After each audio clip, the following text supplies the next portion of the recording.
வணக்கம் நண்பர்களே.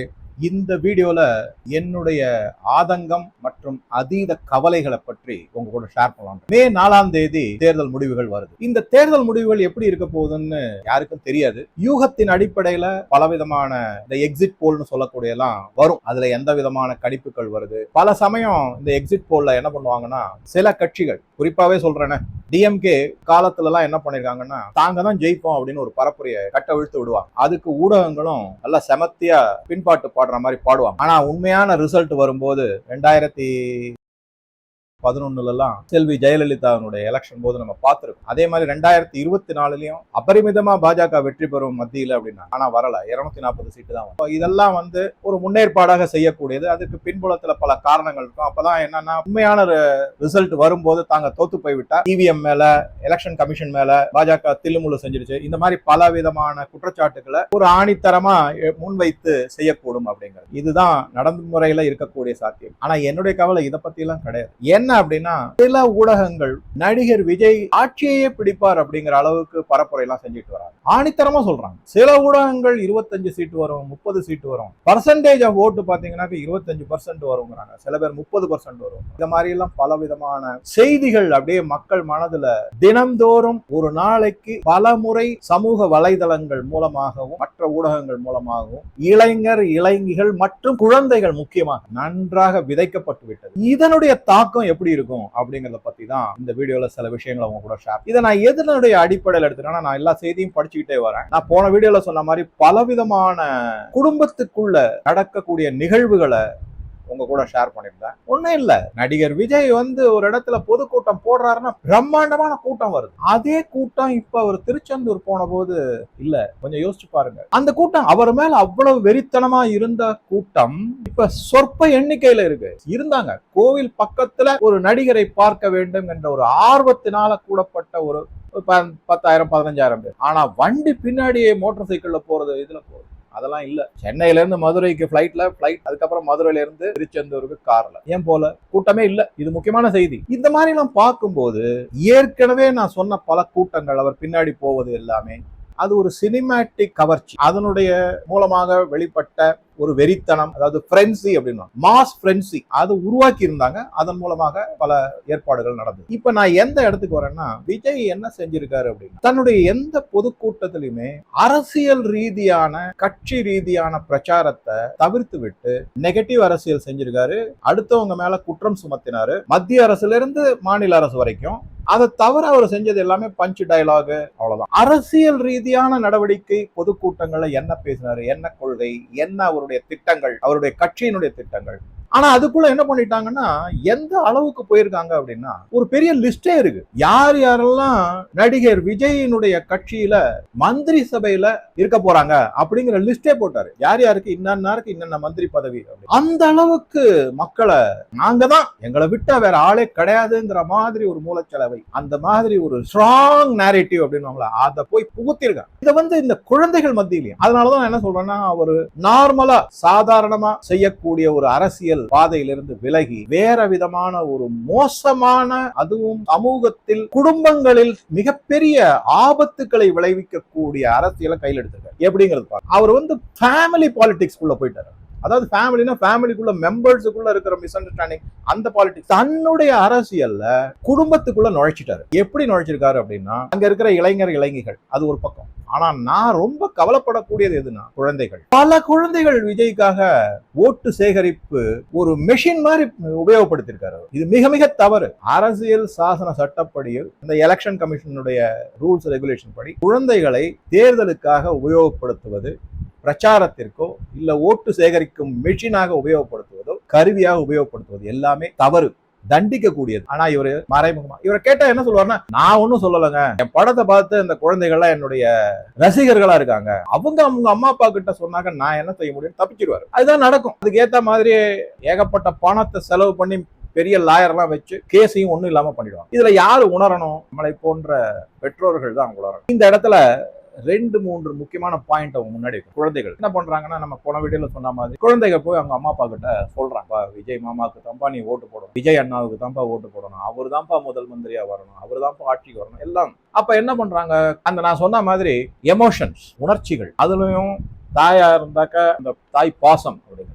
அதை தவிர தந்தையா இருந்தா அவருக்கு ஒரு தனி பாசம், அது ஒரு பொறுப்பான பாசம். அது இதை எல்லாத்தையும் வச்சு பிளாக்மெயில் மாதிரி பண்ண ஆரம்பிக்கும். இந்த குழந்தைகளை வச்சு பிளாக்மெயில் மாதிரி பண்றாங்க. இது மாதிரி செய்யும் போது அவங்க என்ன பண்றாங்க, சரி இப்போதைக்கு இந்த குழந்தைய சமாதானப்படுத்தினா போதும், சாக்லேட் கொடுக்கறதா நினைச்சுப்பாங்க. அந்த மாதிரி நினைச்சுக்கிட்டு அப்போதைக்கு அதை சரி கட்டணுங்கிற வழியில, சரிப்பா அதனால நீ யாருக்கு சொல்றே அவங்களுக்கு நம்ம ஓட்டு போட்டுலாம்ப்பா, அதுல ஒன்றும் பிரச்சனை கிடையாது அப்படிச்சிருவாங்க. அதோட அது முடிஞ்சு. இந்த இடத்துல ஒரு குறிப்பா நம்ம எல்லாருமே சாதாரணமா எதை பத்தி கேள்விப்பட்டிருக்கோம் அப்படின்னா, இன்டெலிஜென்ட் கோஷன்ட்டை பத்தி கேள்விப்பட்டோம். அறிவு சார்ந்த ஈட்டுத்தொகை அப்படிங்கிற மாதிரி அதை ஒரு தமிழ் படுத்தலாம். ஆனா அதை தாண்டி, ஏன்னா இன்டெலிஜென்ட் மட்டும் இருந்தா போறோம், நல்ல வேலைக்கு போலாம், நல்ல சம்பாதிக்கலாம், நல்ல சொகுசான வாழ்க்கை வாழலாங்கிறதோட நம்ம முடிச்சிடும். அப்படி கிடையாது. அதை தாண்டி சில கோஷன்ஸ் என்ன, சோசியல் கோஷன், பைனான்சியல் கோஷன். சோசியல் கோஷன்ட்டை மட்டும் பார்த்தோம்னா, இந்த சமூகத்திற்கு நம்ம என்ன செய்யும், இந்த சமூகம் நமக்கு என்ன கொடுக்க போகுது, நம்மளுடைய பொறுப்பு இந்த சமூகத்திற்கு என்ன, இதை சார்ந்ததெல்லாம் அந்த சோசியல் கோஷன். அதே மாதிரி பைனான்சியல் கோஷன். இந்த பைனான்சியல் கோஷன்ட்டை பத்தி பேசும்போது பல பெற்றோர்கள் என்ன நினைக்கிறாங்க, நான் கஷ்டப்பட்டுட்டேன்ப்பா சின்ன வயசுல,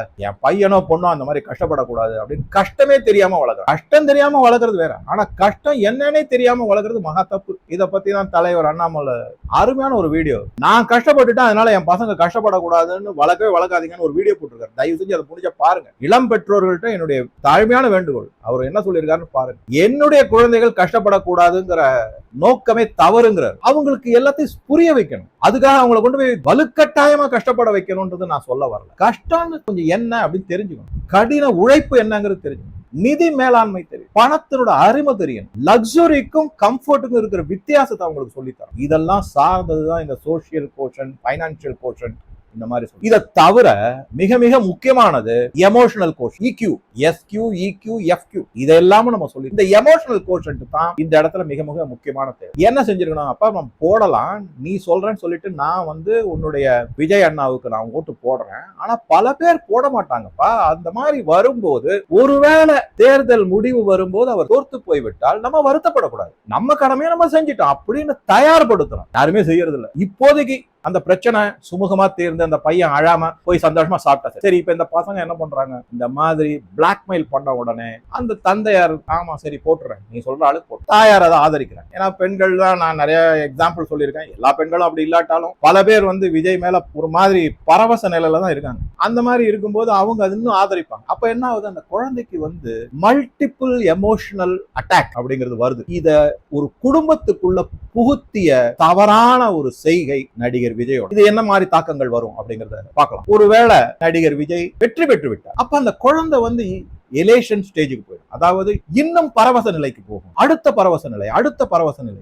பத்தியா நான் சொன்னேன், எங்க அம்மா அப்பா ஓட்டு போட்டாங்க அதனாலதான் ஜெயிச்சிட்டாங்க, என்னுடைய சொல் பேச்சு கெடுது, நான் வெற்றி பெற்று இருக்கேன். ஏன்னா இந்த குழந்தைகள் எல்லாருமே ஸ்கிரீன்ல விஜய ஒரு ஹீரோவா பார்க்கும்போது தன்னை அந்த இடத்துல பொருத்தி பாக்குறாங்கிறதா உளவியல் ரீதியான உண்மை. அந்த சமயத்துல அவங்க என்ன நினைக்கிறாங்கன்னா, நடிகர் விஜய் இன்வின்சிபிள் அப்படின்னு நினைக்கிறாங்க. அதாவது அவர் யாராலுமே தோற்க அடிக்க முடியாத ஒரு நபர், அவர் ஒரு கடவுள், டெமிகாட் அப்படின்னு சொல்லலாம். இதைத்தான் நான் அடிக்கடி சொல்லியிருக்கேன். தலைவர் அண்ணாமலை அவர்கள் இந்த தன்னை ஒரு டெமிகாட் மாதிரி எமோஷனலா தன் மேல ஒரு வெறித்தனமான இதை வச்சிருக்கிறத அவர் விரும்பவே இல்லை, அதை தடுத்தாரு. அதைத்தான் நான் சொல்றேன், அது ஒரு பொறுப்பான அரசியல் நகர்வு திரு அண்ணாமலை அவர்களால். பட் இங்க அந்த மாதிரி இல்லை, இதை வேண்டுமென்றே செய்யறாங்க. இவங்களுக்கு தெரியும் இது ஒரு பொறுப்பற்ற முன்னெடுப்பு அப்படின்னு, ஆனா அதை ஊக்குவித்திருக்காங்க. குடும்பத்துக்குள்ள அரசியலை நுழைச்சு குழந்தைகள் மூலமாக.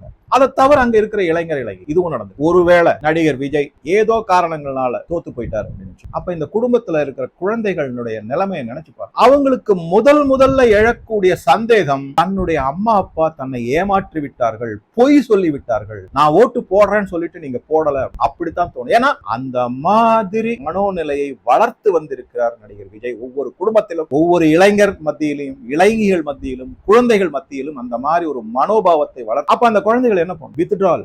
அந்த குடும்பத்துல ஒரு சுமூகமான சூழ்நிலையை நிலவ விடாமல் செய்து விட்டார். சரியா படிக்க மாட்டாங்க, எந்நேரமும் அம்மா அப்பா பொய் சொல்லிட்டாங்க, சத்தியத்தையே மீறிட்டாங்க. இந்த மாதிரி எல்லாம் திங்க் பண்ண ஆரம்பிச்சு, ஸ்கூலுக்கு போறதுக்கு அடம்பிடிப்பாங்க, நண்பர்களோட பேச மாட்டாங்க, வீட்டிலேயே சேர்ந்து சாப்பிட மாட்டாங்க, ஒழுங்கான சாப்பாடு இருக்கு, அவங்களுடைய உடல் மற்றும் மன ரீதியான கெடுதல்கள் அதிகமாக ஆரம்பிக்கும். அந்த குடும்பமே ஒரு மாதிரி நிலைமைக்கு தள்ளப்படும், மிக மிக மோசமான ஒரு நிலைக்கு தள்ளப்படும். இது அவர் தோல்வியுற்றால் வரக்கூடிய நிலைமை ஆச்சுங்களா. இந்த குழந்தைகள் வந்து இத அப்படியே நினைச்சு நினைச்சு நினைச்சு ட்ராமா அப்படிங்கிற ஒரு தாக்குதல் நிலைக்கு கொண்டு போய், இப்போ நீங்க வந்து வேற வழியே கிடையாது, சைக்காலஜிஸ்ட் போகணும், இல்லைன்னா வந்து சைக்கியாட்ரிஸ்ட் கிட்ட போகணும், எங்கேயாவது போய் ஏதாவது ஒரு வழி தேடல் கண்டுபிடிச்சே ஆகணும். அந்த மாதிரி ஆயிடும். இவங்க நிலைமை இந்த மாதிரி இருக்குன்னா இளைஞர்கள் இன்னும் மோசமா இருப்பாங்க. அவங்கள வந்து என்ன நினைச்சிருவாங்கன்னா, என்னுடைய தலைவன் தோத்துட்டானா, என்னால வெளியில தலை காட்ட முடியாத, எல்லாரும் என்ன கிண்டல் பண்ணுவாங்களே, கேலி பண்ணுவாங்களே, நையாண்டி பண்ணுவாங்களே, என்னடா பெருசா பின்னாடி சுத்தினிய பைக் எடுத்துக்கிட்டு போனிய வந்தியே, அவங்க எல்லாம்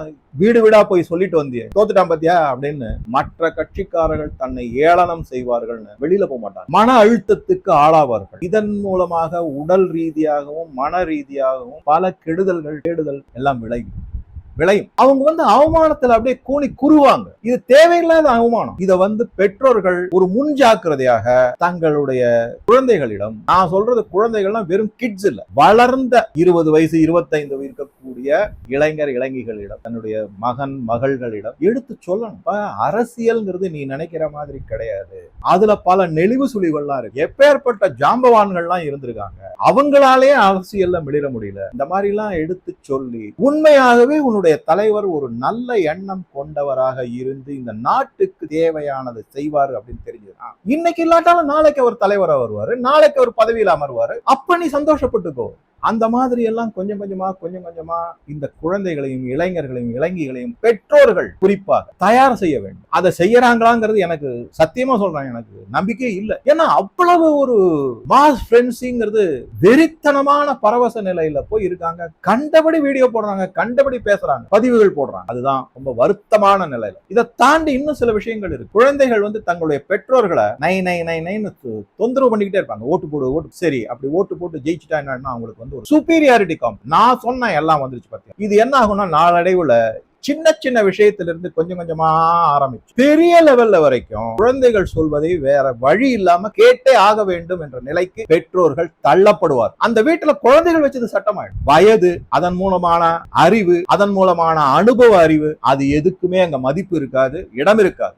எந்த விதமான அனுபவமும் அறிவும் இல்லாத சிறியவர்கள் சொல்வதை, இளைஞர்கள் சொல்வதை அந்த குடும்பத்தில் கேட்க வேண்டிய ஒரு கட்டாய சூழ்நிலைக்கு தள்ளப்படுவார்கள். சரி சார், அதனால என்ன, இப்பதான் இளைஞர்கள்லாம் நல்ல புத்திசாலியா இருக்காங்க, ஐடி இண்டஸ்ட்ரியெல்லாம் ஃபர்ஸ்ட் கிளாஸா எல்லாம் செய்யறாங்கன்னா, இது எந்த நிலைமைக்கு போகும்னா டெமோகிராபியை மாற்றக்கூடிய நிலைமைக்கு கொண்டு செல்லும். மத மாற்றத்துக்கு இது வழிகோலும். கண்டிப்பாக நான் இன்னைக்கு சொல்றேன், நான் இன்னொரு சில வருடங்களுக்கு இருப்பேனா இருக்க மாட்டேன். நீங்க இதெல்லாம் இளைஞர்களா இருக்கிறவங்க இதை ஞாபகம் வச்சுக்கிட்டு அன்னைக்கு இதை நினைச்சு பாருங்க, எப்படி டெமோகிராபி மாறுது. இதை நான் பல குடும்பங்கள்ல நான் பார்த்திருக்கேன், நேரடியாவே பார்த்திருக்கேன். விடாப்புடியா பிடிவாதமா மகளோ மகனோ மதமாற்றம் செய்வாங்க. நாளடைவில் அந்த குடும்பமே மதமாற்றத்துக்கு தயாராகிவிடும். நான் கண் கூட பார்த்திருக்கேன், பல இடத்துல பார்த்திருக்கேன். எனக்கு ஒண்ணும் அதுல வந்து வெறுப்பு கிடையாது. யாருக்கு எந்த மதம் இஷ்டப்படுறாங்களோ அரசியல் சட்டப்படி அதற்கான வசதிகள் இருக்கு, நீங்க போய். ஆனா தகுடதத்தமான முறையில் நான் சொன்ன இந்த எமோஷன், உணர்ச்சிகளை தூண்டி பொய்யுரைகளை செய்து மாற்றுவது என்பது தகாத செயல். அதைத்தான் பத்தி பார்க்கும்போது கூட ஒரு பாதிரியார் சொல்றாரு, அவர் பேர் கூட வேண்டாம் எனக்கு, ஒவ்வொரு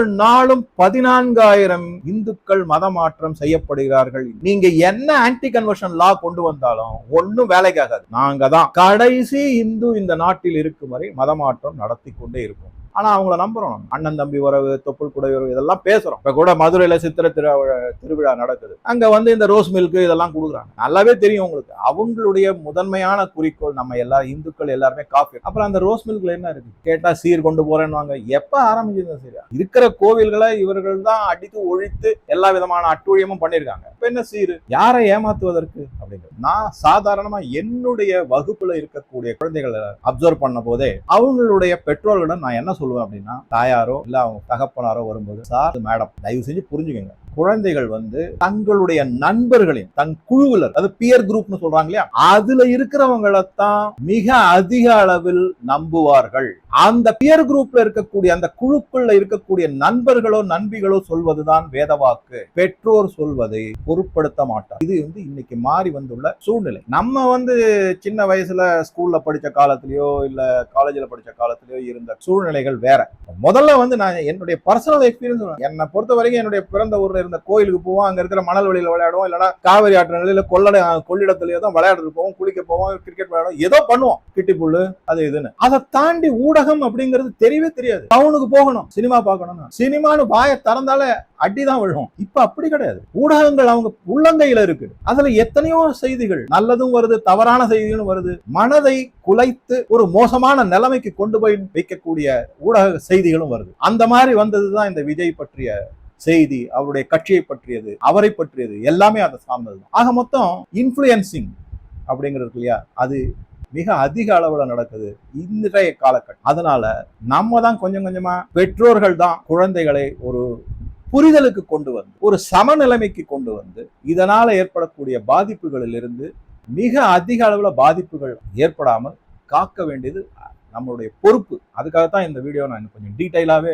குழந்தைகளுக்கு வந்து தன்னுடைய ஹீரோ தோத்து போக கூடாது. இளைஞர்களுக்கு என்னன்னா, விஜய் அப்படின்னு அவங்க பேசினாலே தன்னை வந்து, அதாவது இது எப்படின்னா, தன்னை ஒவ்வொரு இளைஞனும் இளைஞியும் விஜயோட தன்னை இணைத்து பேசும்போதோ காட்டிக்கொள்ளும் போதோ அவர்களுக்கு அதில் ஒரு பெருமிதம் வருகிறது. இந்த பெருமிதம் இப்ப அழிக்கப்படும். ஒருவேளை அவர் தோத்துட்டாருன்னு வச்சுங்க, அந்த பெருமிதம் அப்படியே shattered, pride will be shattered அப்படின்வாங்களா, அந்த மாதிரி பெருமிதம், அதெல்லாம் மதிப்பு சமூகத்துல போறார்ல, அவர் விஜய் ஃபேன் பா, வருங்காலத்துல ஒரு பெரிய ஆளா வருவார் அப்படின்னு எல்லாம் நினைச்சுக்கிட்டு இருப்பாங்க. அது எல்லாமே இப்ப அடியோடு முற்றோடு தரைமட்டமாக்க, அந்த மாதிரி ஒரு ஆபத்தான சூழ்நிலை வரும்போது இந்த இளைஞர் இளைஞர்களால் அதை தாங்க முடியாது. என்ன இருந்தாலும் அனுபவ ரீதியான முதிர்ச்சி இன்னும் அவங்களுக்கு வரல. நான் என்னுடைய மாணவர்கள்ட்ட என்ன சொல்லுவேன், என்னை விட ஜெனட்டிக்கலி நீங்க இன்டெலிஜென்ட் நான் ஒத்துக்கிறேன், ஆனா எனக்கு இருக்கிற அனுபவ அறிவு உங்களை விட அதிகம். அதனாலதான் தயவு செஞ்சு நான் சொல்றதை கேளு. அவங்க அளவு லெவலுக்கு நான் இறங்கி போய் கொஞ்சம் கொஞ்சமா அவங்களுக்கு புரிதலை ஏற்படுத்தி அவங்கள கொஞ்சம் கொஞ்சமா மேல கொண்டு வருவேன். பல நாட்கள் வந்து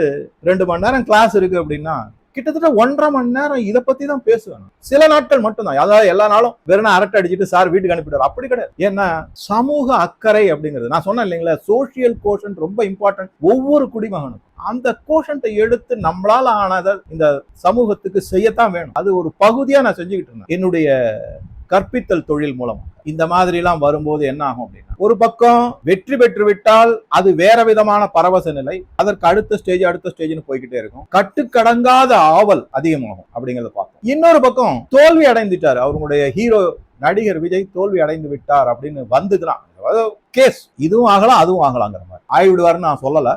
அந்த மாதிரி வந்துச்சுன்னா என்ன ஆகும் அப்படின்னா, இளைஞர்களுக்கு மத்தியிலேயே இந்த அரசியல் அமைப்பின் மீது அரசியல் தலைவர்கள் எவ்வளவு நல்லவர்கள், இப்ப அண்ணாமலை சார் வந்து நல்லவர்னு ஒத்துக்கிறதுக்கு நமக்கு வந்து அனுபவ அறிவு இருக்கிறதுனால நம்ம உடனடியாக ஒத்துக்கிறோம். இளைஞர்களால அவ்வளவு சீக்கிரம் ஒத்துக்க முடியாது, குழந்தைகளால அவ்வளவு சீக்கிரம் அவங்க ஸ்கிரீன்ல பார்த்தாதான் ஒத்துப்பாங்க. எங்கிட்ட கூட பல நண்பர்கள் கேட்டாங்க, பேசாம அண்ணாமலை சாரை வந்து ஒரு 10 படம் ஹீரோவா நடிக்க வச்சு சூப்பர்மேன் மாதிரி காமிச்சிட்டு அதுக்கப்புறம் தேர்தலில் போட்டியிட கொண்டு வந்தா என்ன, அரசியலுக்கு கொண்டு வந்தா என்ன, உங்க ஒப்பீனியன் என்ன, தேவையே இல்லை அப்படின்னா அது இல்லாமே வரும் அப்படின்னு கொஞ்சம் கொஞ்சமா நம்ம தான் கொண்டு வரணும். அந்த மாதிரி அவங்க வந்து அனுபவ அறிவு இல்லாதனால நல்ல தலைவர்கள் மேல இருக்கக்கூடிய நம்பிக்கையுமே அற்று போய்விடும். அப்ப என்ன ஆகும்னா, இந்த சிஸ்டம்னு சொல்றோம் இல்லையா, இந்த பொலிட்டிக்கல் சிஸ்டம், அரசியல் அமைப்பு, தேர்தல் முறை, தேர்தல் ஆணையம், எல்லாத்து மேலேயும் அவங்களுக்கு வெறுப்பும் சந்தேகமும் வந்து, ஏன்னா ஏன் ஆளு எப்படி தோற்றாரு, நாங்க எத்தனை பேர் எல்லாரும் என்ன நினைப்பாங்கன்னா, தான் ஒருத்தர் மட்டும் சப்போர்ட் பண்றாங்கன்னு நினைக்கவே மாட்டாங்க. என்னமோ அவங்க வந்து ஒரு ஆளு, படத்துல எல்லாம் சொல்ற மாதிரி ஒரு ஆள் வந்து 1 கோடி பேருக்கு சமானங்கிற மாதிரி எல்லாருமே தன்னை மாதிரியே ஓட்டு போடுவாங்கன்னு நினைச்சுக்கிட்டு இருந்தாக்க அவங்க என்ன செய்ய முடியும்? அப்ப இந்த சிஸ்டம் பூரா சிஸ்டத்தின் மேலேயுமே ஒரு வெறுப்பும் அருவருப்பும் நம்பிக்கையின்மையும் கொஞ்சம் கொஞ்சமா வந்து அந்த இடத்துல என்ன ஆகும் அப்படின்னா, நக்சல்வாதம், மற்ற பயங்கரவாதம், தகாத பழக்க வழக்கங்கள், அதில் அவர் புகுத்தப்படுவார்கள். ஏன்னா அந்த மைண்டை கரெக்டா அவங்க பிடிச்சிருவாங்க. பயங்கரவாதம் இதுல கொண்டு போய் அவங்கள சேர்த்துருவாங்க. ஏன் அப்படின்னா, இப்ப இருக்கிற இந்த அரசியல் அமைப்பு, நான் சொன்ன பல அமைப்புகள், அதன் மேல அவநம்பிக்கை வரும்போது வேறொரு இடத்தில் நம்பிக்கையை துளிர்விட செய்வார். அது இந்த நாட்டுக்கு மிக மிக கெடுதல். இது என்னுடைய பார்வை. நான் இதுல வந்து கொஞ்சம் அப்படியே ஓப்பனாவே சொல்லியிருக்கேன். இந்த மாதிரி தான் பஞ்சாப் மற்றும் வடகிழக்கு மாநிலங்கள்ல பிரிவினைவாதம் கையில் எடுக்கப்பட்டு நடத்தப்பட்ட. முதல்ல அவங்க என்ன செய்வாங்கன்னா, இப்ப இருக்கிற அரசியல் சிஸ்டத்தின் மேல, பொலிட்டிக்கல் சிஸ்டம் மேல ஒரு நம்பிக்கையின்மை, ஒரு வெறுப்பு எல்லாத்தையும் வளர்த்துக்கிட்டே வருவாங்க. கொஞ்சம் கொஞ்சமா இளைஞர்கள் மத்தியில் தெருவில் இறங்கி போராடுவாங்க. அதுக்கப்புறம் தகாத செயல்களை ஈடுபடும். அதுக்கப்புறம் பிரிவினைவாதத்தை பேசுவாங்க. இதுதான் நடக்கும். நான் சொன்ன மாதிரி அரசியல் அமைப்பின் மீதே ஒரு அவநம்பிக்கை வரும், தகாத செயல்களை ஈடுபடுத்துவாங்கன்னா, அதுக்கு உதாரணமா எதை சொல்லலாம்னா, இந்த ராகுல் காந்தி நீங்க எப்ப பாரு நீங்க பாருங்க, ஓட்டுச்சோரின்னுவாரு, எலெக்ஷன் கமிஷனே ஃப்ராடு அப்படின்னுவாரு. அதை மக்கள் நம்ப வைப்பார்கள். சரியான தருணத்துல அதை நம்ப வச்சு அதன் மூலமாக இந்த நாட்டினுடைய சிஸ்டத்தின் மேலேயே, அமைப்பின் மேலேயே ஒரு அவநம்பிக்கையும் வெறுப்பையும் விதைப்பார்கள். அப்ப அவங்க ஆட்சிக்கு வந்துருவாங்க, அது வேற விஷயம். அவங்களுக்கு தெரியாது ஒற்றுமை இருந்தாக்க எவ்வளவு நல்லது, அதன் மூலமாக எவ்வளவு பலன்கள் அப்படிங்கிறது அவங்களுக்கு தெரியாமையே போயிடும். அதை தெரிஞ்சுக்கவே விட மாட்டாங்க. அங்கதான் அனுபவ அறிவு வருது. அது அவங்க தெரிஞ்சுக்க வரும்போது காலம் கடந்து இருக்கு. 60 வயசுல அவங்க தெரிஞ்சுக்கிட்டு என்ன பிரயோஜனம்? 25 வயதுல இருந்து 60 வயது வரைக்கும் இந்த மாதிரி காலத்தை கடத்திட்டாங்கன்னா என்ன பிரயோஜனம்? சரி, என்னதான் சார் தீர்வு அப்படின்னா, தயவு செஞ்சு சொல்றேன், குடும்ப அமைப்பை காப்பாற்றுங்கள். அம்மா, அப்பா, சித்தப்பா, தாத்தா, பாட்டி எல்லாரும் ஒண்ணா உட்காந்து பேசுறது, எல்லாரும் ஒண்ணா உட்காந்து கலகலன்னு சிரித்து மகிழ்வது, ஒருத்தருக்கு ஒருத்தர் பகிர்வது. அதுக்கப்புறம் நம்மளுடைய சனாதன ஹிந்து தர்மத்துல என்ன சொல்லியிருக்கு, பலனை எதிர்பார்க்காத, நீ பாட்டுக்கு உன் டியூட்டி. அது ரொம்ப ஹை லெவல் ஆஃப் பிலாசபியா இருக்கும். அப்படி நினைக்காம, எனக்கே சொல்றேன், ஒரு தேர்வுல மார்க் குறைஞ்சு வந்ததுன்னா என்னுடைய பாட்டி என்ன சொல்லுவாங்க, டேய் போடா கோயிலுக்கு போய் 4 பிரதர்ஷனம் பண்ணிட்டு வாடா, எல்லாம் சரியாயிடும். அந்த மாதிரி நம்மள மனோநிலையை வளர்த்து விட்டாரு. இப்ப அப்படி கிடையாது. மார்க் குறைஞ்சிருச்சா உடனே என்ன சொல்றாங்க, கோச்சிங் கிளாஸுக்கு போ, அங்க போ, இவனை பாரு, அவனை கம்பேரிசன். அது இன்னும் மன அழுத்தத்தை தான் அதிகமாக. நம்மள என்ன சொல்லியிருந்தாங்கன்னா, டேய் இதெல்லாம் கடவுள் பார்த்து பாடுறா, நீ பாட்டுக்கு உன் வேலையை பாடுறா அப்படின்னு. உடனே என்ன பண்ணுவாங்க, சரி போய் நீ போய் வெளியில போய் விளையாடிட்டு வா அப்படின்னு. இப்ப வெளியவே போக மாட்டேங்கிறாங்க. எல்லார் கையிலையும் மொபைல். ஸோ நல்ல சூழ்நிலையை உருவாக்குங்கள், நல்ல செய்திகளை அவங்ககிட்ட கொண்டு போய் சேருங்க, சுமூகமான குடும்ப உறவு. அதை விட முக்கியமானது, குடும்பத்தில் நடக்கக்கூடிய ஃபங்க்ஷன்ஸ் அதை தவறாம அட்டன் பண்ணுங்க. குழந்தைகள்லாம் கூட்டிட்டு போங்க. ஒரு நாள் ஸ்கூலுக்கு போகாதனால ஒன்றும் பெருசா ஆயிட போறது கிடையாது. அந்த இடத்துல போனாங்களும் அங்க இருக்கிற பல பேரோட அந்த குழந்தைகள் உலாவி வரும்போது அதில் கிடைக்கக்கூடிய அனுபவ அறிவுங்கிறது ஒரு நாள் ஸ்கூல் போனதுனால இல்ல, 100 நாளுக்கு சமானம். அந்த அளவுக்கு அவங்களுக்கு அனுபவ அறிவு கிடைக்கும். மற்ற குழந்தைகள், மற்ற பெரியோர்கள் அந்த மாதிரி ஆயிடும். அதே மாதிரி கோவில் சார்ந்த விழாக்கள் வாரத்துக்கு ஒரு நாளுக்கு போயிடும். இதெல்லாம் என்னன்னா ஒரு மன அமைதிக்கான வழிகள், தடம் புரண்டு போகாமல் இருப்பதற்கான வழிகள், தவறான செயல்களில் ஈடுபடாமல் இருப்பது, இந்த மாதிரி வெறித்தனமா அலையாம இருப்பது, தோல்வியை ஏற்றுக்கொள்ளும் மனப்பான்மையை வளர்த்து விடுவது, இதுக்கெல்லாம் வழிகோலும். சில விதமான விளையாட்டுகள் அதுலெல்லாம் அவங்களை ஈடுபடுத்தினீங்கன்னாக்க கொஞ்சம் கொஞ்சமா இந்த மன அழுத்தத்திலிருந்து வெளியில வந்து வெகு விரைவில் ஒரு சாதாரண மனிதனாக ஆகிவிடுவார்கள். என்னுடைய அசைக்க முடியாத நம்பிக்கை. ஸோ அதெல்லாம் தான் ரொம்ப முக்கியம். ஸோ உங்க கருத்துக்களை பதிவிடவும். நன்றி, வணக்கம்.